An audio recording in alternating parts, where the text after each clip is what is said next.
बिस्मिल्लाहिर्रहमानिर्रहीम। अस्सलाम वालेकुम students, hopefully you all are fine and doing good. So chapter 3 का आज का हमारा टॉपिक है test yourself 3.3 and it's on page number 55 of your text book. आपके बुक के पेज नंबर 55 पे ये TY एक्सरसाइज है। Question number 1 is define atomic radius. Atomic radius को डिफाइन करना है आपने।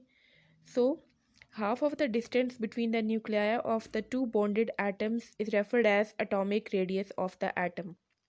जब भी दो एटम्स क्लोजली एक दूसरे के साथ बॉन्ड बना रहे हो, क्लोज प्रेजेंट हो, तो दोनों एटम्स के जो न्यूक्लियस है सेंटर में, उन न्यूक्लियस का जो डिस्टेंस है उसका उस हाफ डिस्टेंस को हम कहते हैं atomic radius. For example, distance between the nuclei of the two carbon atoms in its elemental form is 154 picometre. Suppose कि आपके पास दो कार्बन एटम्स है, दोनों के सेंटर में जो न्यूक्लियस है उन न्यूक्लियस का डिस्टेंस है 154 पिकोमीटर। तो इसका जो हाफ होगा वो है 77। तो ये 77 जो है इसको हम कहेंगे radius of carbon atom. Question number 2 is what are the SI units of atomic radius. SI unit से कहते हैं हम उन यूनिट्स को जिसमें किसी भी क्वांटिटी को मेजर किया जाता है। जैसे लेंथ को मेजर करने के लिए हम मीटर सेंटीमीटर्स यूज़ करते हैं, टाइम को मेजर करने के लिए हम सेकंड्स का इस्तेमाल करते हैं, मिनट्स का इस्तेमाल करते हैं, आवर्स का इस्तेमाल करते हैं। इसी तरह से एटॉमिक रेडियस को भी मेजर करने के लिए यूनिट्स का इस्तेमाल किया जाता है। SI कहते हैं सिस्टम इंटरनेशनल। ये एक सिस्टम है जिसके अकॉर्डिंगली डिफरेंट क्वांटिटीज़ के लिए यूनिट्स यूज़ किए जाते हैं। सो एटॉमिक रेडियस का जो SI यूनिट है वो है पिकोमीटर। इसका जो सिंबल है इसमें 2 लेटर्स आते हैं P and M। So picometre, PM is the SI units of atomic radius. Question number 3 is why the size of atoms decreases in a period. Period left to right जब move करते हैं, जो horizontal रोज हैं periodic table में, उसमें elements के size decrease क्यों करता है। So trend of atomic size along period हमने पहले भी स्टडी किया है। There is gradual increase of the effective nuclear charge. Left to right क्या होता है कि एटम का साइज इंक्रीज नहीं होता, वो इसलिए क्योंकि न्यूक्लियर चार्ज इंक्रीज हो रहा होता है। एटम में जो न्यूक्लियस के अंदर प्रोटॉन्स प्रेजेंट होते हैं वो इंक्रीज हो रहे हैं और प्रोटॉन्स पे प्लस चार्ज होता है, जिसकी वजह से न्यूक्लियस का जो ओवरऑल चार्ज है वो पॉजिटिव ही होता है, प्लस होता है, वो इंक्रीज हो रहा है। So effective nuclear charge, there is increase in effective nuclear charge which increases due to addition of proton। और ये न्यूक्लियर चार्ज इसलिए इंक्रीज हो रहा है क्योंकि प्रोटॉन्स की एडिशन हो रही है लेफ्ट टू राइट जब मूव करते हैं। This force contracts the outermost shell towards the nucleus. इससे क्या होता है कि न्यूक्लियस के आसपास जो शेल्स प्रेजेंट है जिसमें इलेक्ट्रॉन्स प्रेजेंट है, वो शेल्स न्यूक्लियस की तरफ अट्रैक्टेड हो जाते हैं, कॉन्ट्रैक्ट कर जाते हैं, और ओवरऑल जो साइज होता है एटम का वो डिक्रीज कर जाता है। Next question is define ionization energy. Ionization energy is the amount of energy required to remove the most loosely bound electron from the valence shell of an isolated gaseous atom। Ionization energy हम कहते हैं वो energy जो कि हमें required होती है किसी भी atoms के valence electrons को remove करने के लिए। मीन्स कि कोई भी एटम है वो आइसोलेटेड प्रेजेंट है, सेपरेटली प्रेजेंट है और गैसियस स्टेट में है, गैस है वो। उसके आउटर मोस्ट शेल में से जब इलेक्ट्रॉन रिमूव करने के लिए एनर्जी चाहिए होती है, उस एनर्जी को हम आयोनाइजेशन एनर्जी कहते हैं। For example, if there is only one electron in the valence shell, the energy required to remove it will be the first ionisation energy. First time जब इलेक्ट्रॉन रिमूव किया जाता है किसी भी एटम के valence shell में से, तो उसको हम फर्स्ट आयोनाइजेशन एनर्जी कहते हैं। सपोज कि सोडियम का जो फर्स्ट इलेक्ट्रॉन है, फर्स्ट इलेक्ट्रॉन मीन्स के सबसे बाहर वाले शेल में से फर्स्ट टाइम इलेक्ट्रॉन जो रिमूव करना है, वह जो इलेक्ट्रॉन रिमूव करने के लिए एनर्जी चाहिए होती है उसे हम फर्स्ट आयोनाइजेशन एनर्जी कहते हैं। और सोडियम की केस में इसकी वैल्यू होती है +496 किलो जूल पर मोल। सपोज सोडियम एटम है आपके पास, ये सोडियम एटम जब 1 इलेक्ट्रॉन लॉस करता है तो ये Na+ में कन्वर्ट हो जाता है। Next question is why the second ionisation energy of an element is higher than the first one. किसी भी एलिमेंट की सेकेंड आयोनाइजेशन एनर्जी क्यों ग्रेटर होती है उसकी फर्स्ट आयोनाइजेशन एनर्जी से। फर्स्ट आयोनाइजेशन एनर्जी हम कहते हैं जब फर्स्ट टाइम किसी एटम का इलेक्ट्रॉन रिमूव करने के लिए एनर्जी चाहिए होती है, और जब वो एटम इलेक्ट्रॉन लॉस कर देता है तो वो पॉजिटिव आयन में कन्वर्ट हो जाता है। पॉजिटिव आयन इसलिए हो गया क्योंकि उसके सेंटर में जो न्यूक्लियस है उसका चार्ज इंक्रीज हो जाता है, पॉजिटिव चार्ज। उससे क्या होता है कि वो बाकी जो रिमेनिंग इलेक्ट्रॉन्स होंगे उस एटम के, वो न्यूक्लियस की तरफ अट्रैक्ट हो जाएंगे। तो उस एटम में उस आयन में से फिर अगर हमने सेकेंड इलेक्ट्रॉन रिमूव करना है, दोबारा से एक और इलेक्ट्रॉन रिमूव करना है, तो उसके लिए जो एनर्जी चाहिए होती है उसे हम सेकेंड आयोनाइजेशन एनर्जी कहते हैं। और ये ग्रेटर इसलिए होती है क्योंकि सब इलेक्ट्रॉन्स, जितने भी इलेक्ट्रॉन्स रह गए थे या जितने शेल्स हैं, वो सब के सब न्यूक्लियस की तरफ उनकी अट्रैक्शन ज़्यादा हो गई है, वो न्यूक्लियस के करीब हो गए हैं। तो उनको रिमूव करना बहुत मुश्किल होता है, जिसके लिए ज़्यादा एनर्जी चाहिए होती है। सो इसकी रीज़न है, with the removal of first electron को जब हम रिमूव करते हैं तो force of attraction between nucleus and remaining outer most electrons increases. तो फोर्स ऑफ अट्रैक्शन जो कि न्यूक्लियस के बीच में होती है और बाहर वाले शेल्स के इलेक्ट्रॉन्स के बीच में जो होती है, ये फोर्स ऑफ अट्रैक्शन इंक्रीज हो जाती है। So to remove the second electron more amount of energy is required. इसलिए सेकेंड इलेक्ट्रॉन जब रिमूव करना होता है तो उसके लिए ज़्यादा एनर्जी चाहिए होती है। Next question is what is the trend of ionisation energy in a group top to bottom. जो एलिमेंट्स अरेंज हैं वर्टिकल कॉलम्स पे, उसमें आयोनाइजेशन एनर्जी का क्या ट्रेंड है। तो इसमें आपने ट्रेंड बताना है, trend of ionisation energy along periods along groups. As we move down the group more and more shells lie. Top to bottom जब मूव करते हैं तो एलिमेंट्स का एटॉमिक नंबर में बहुत ज़्यादा इंक्रीज आता है। सपोज के फर्स्ट ग्रुप आप अगर देख लें तो ग्रुप वन का फर्स्ट मेंबर जो है वो हाइड्रोजन है, उसका एटॉमिक नंबर है 1। नेक्स्ट मेंबर है लिथियम, उसका एटॉमिक नंबर है 3। उससे नेक्स्ट है सोडियम, उसका एटॉमिक नंबर है 11। तो इतना ज़्यादा इंक्रीज आ रहा होता है एटॉमिक नंबर में। एटॉमिक नंबर हम कहते हैं नंबर ऑफ प्रोटॉन, और जितने नंबर ऑफ प्रोटॉन्स होते हैं किसी भी एटम में उसमें उतने ही इलेक्ट्रॉन्स भी प्रेजेंट होते हैं। सो इलेक्ट्रॉन्स जब इंक्रीज होते हैं तो इसका मतलब उनको अकोमोडेट करने के लिए शेल्स भी ज़्यादा होंगे। So when we move down, जब हम मूव करते हैं टॉप टू बॉटम ग्रुप्स में, सो नंबर ऑफ शेल्स भी इंक्रीज हो रहे हैं एटम्स में। और ये शेल्स कहाँ पे लाई करते हैं, ये शेल्स प्रेजेंट होते हैं न्यूक्लियस के बाहर से स्टार्ट होते हैं, न्यूक्लियस के करीब से स्टार्ट होते हैं KLMN शेल्स।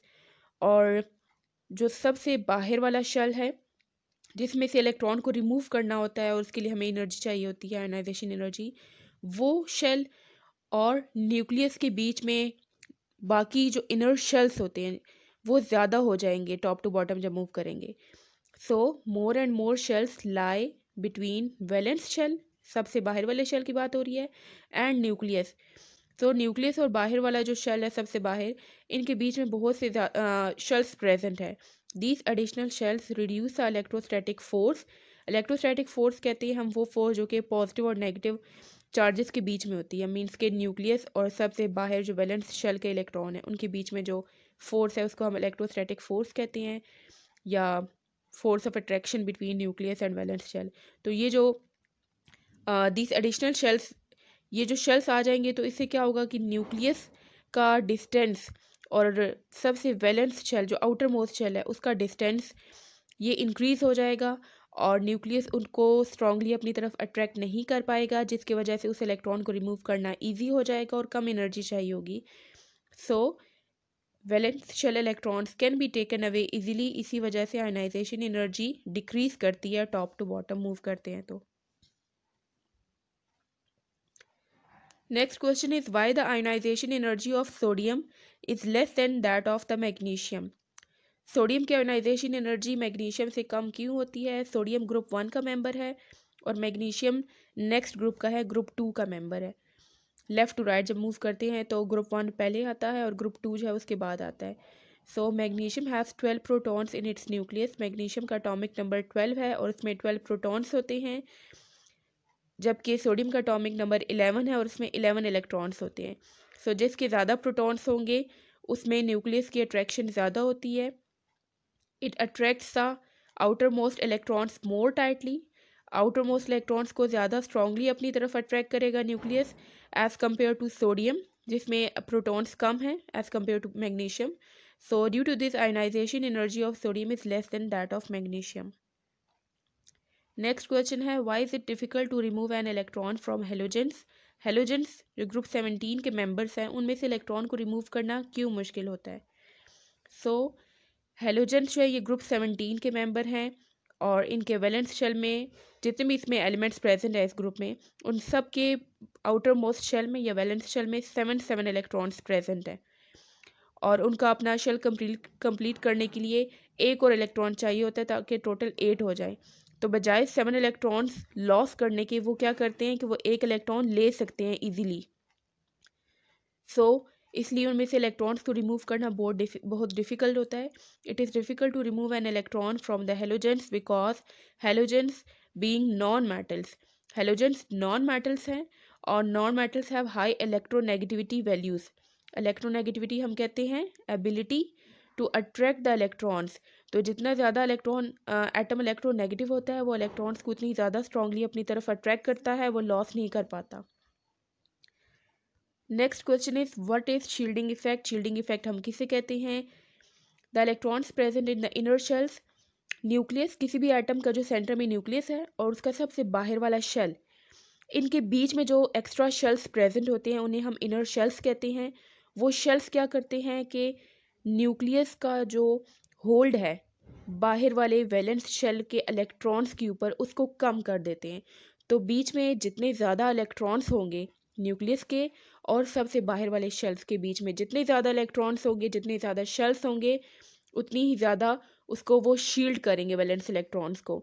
सो इसी को हम शील्डिंग इफेक्ट कहते हैं।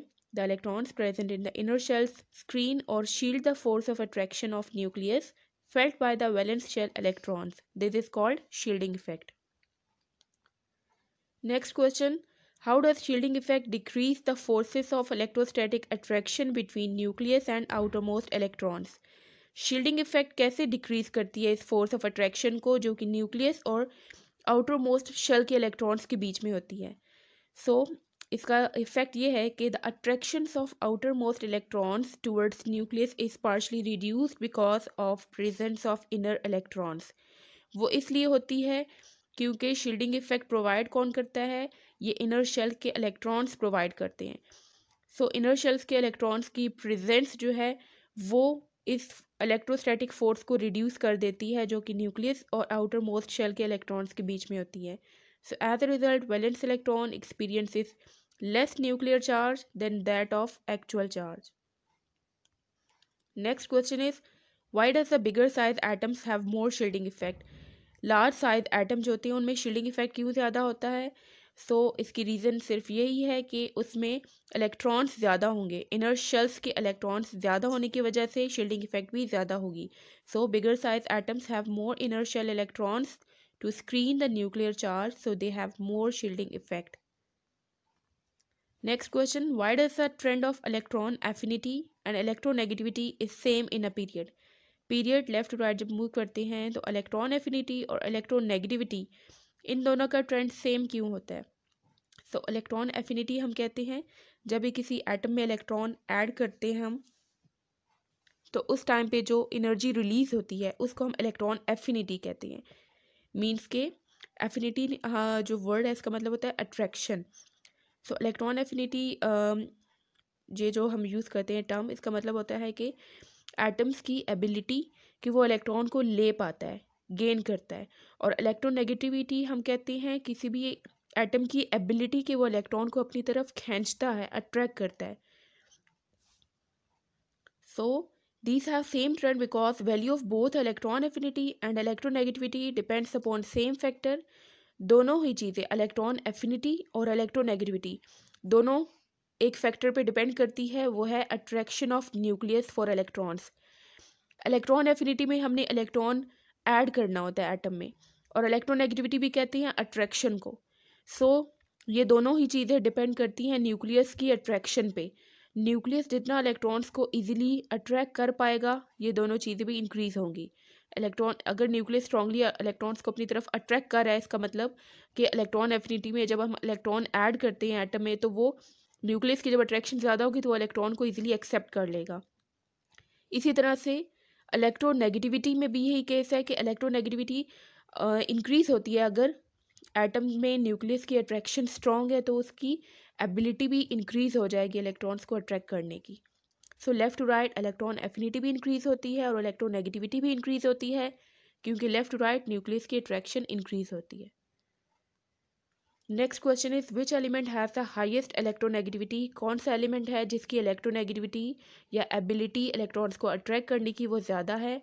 सो पूरे पीरियोडिक टेबल में फ्लोरीन जो एलिमेंट है इसकी इलेक्ट्रोनेगेटिविटी की वैल्यू सबसे हाई है और ये है 4। बाकी सभी एलिमेंट्स की 4 से कम वैल्यू होती है। Thank you so much for watching, see you next time, अल्लाह हाफिज़।